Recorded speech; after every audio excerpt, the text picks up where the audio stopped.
নমস্কার সকলকেই আমার আনন্দিত জয়গুরু। আশা করছি সকলেই খুব ভালো আছেন, সুস্থ আছেন, ঠাকুরের হয়ে আছেন। আজ সোমবার আর এখন চলছে শ্রাবণ মাস। শ্রাবণ মাসের সোমবার দিনটা খুব ভালো, তাই প্রথম পিলারটা আজকে থেকে শুরু করা হলো। ওরা অবশ্য বলেছিল আজকে করা হবে না, কারণ খাঁচা তৈরির ব্যাপার আছে তো সারাদিন লেগে যায়। আজকে রেডি করে কালকে পিলার ঢালার কথা ছিল। আমি বললাম আজকে সোমবার দিনটা ভালো, অন্তত একটা পিলার যদি বিকেল হতে হতে দেওয়া যেত তাহলে মনের একটু সন্তুষ্টি পাওয়া যেত, এই আর কি। আর বাড়ির কাজ তো শুভই হয় বলুন, মনে যদি একটু খুঁত ধরে যায় তাহলে সেই খুঁত সারা জীবনেও মিটবে না।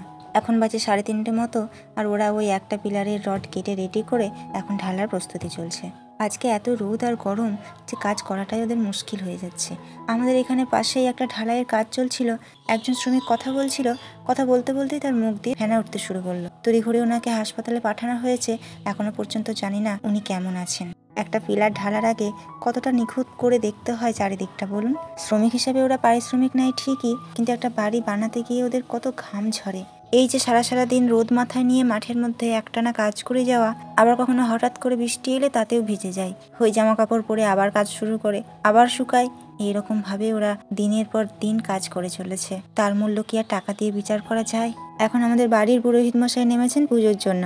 ভোগ, ধূপকাঠি, ফুল, তেল, সিঁদুর, ঘট নিয়ে এখন ভক্তি ভরে পুজো দিয়ে তারপর ওখান থেকে উঠে আসবেন। আমি বললাম আমি দিয়ে দিই পুজোটা। ও বলল যে না, তোমাকে আর রডের উপরে উঠতে হবে না, আমি তো উঠবোই নারকেলটা ভাঙার জন্য, আমি সবটুকু করে দেব। সামনে যে গর্তটা আছে, আগের ভিডিওটাই বলেছিলাম ওই দিদির, আসলে গর্তটা জেসিবি দিয়ে এত বড় করে দিয়েছে, অনেকটা গর্তও হয়ে গেছে, অনেকটা বড় হয়েও আছে, সেখান থেকেই হাওয়াটা আসছে আর প্রদীপটা নিভে যাচ্ছে। যাক, অবশেষে প্রদীপটা ধরানো হয়েছে, এখন পুজোটা ভালোই মিটে গেলে শান্তি।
যে লাল কাপড়টা দেখছেন, এই কাপড়টার মধ্যে একটা তামার ঘটে 1 ঘট পূর্ণ ধান আছে, তার মধ্যে সোনা রূপা দেওয়া আছে, আরো অনেক কিছু আছে, আমার ঠিক মনে পড়ছে না। তো সেই ঘরটা দাদা এখানে দিয়ে দিতে বলেছিলেন এবং সেটা সোজা করে, আর এই পুজোর নারকেলটা ফাটিয়ে এই জলটা চারিদিকে ছড়িয়ে দিতে বলেছিলেন। আর আমাদের মিস্ত্রি ভাই বললেন যে 3 বার কুর্নিতে করে মশলাটা ওই ঘটের ওপরে দিয়ে দিতে, ওটাতেই নাকি ওরা মালিকের থেকে অনুমতি পেল বাড়ি বানানোর।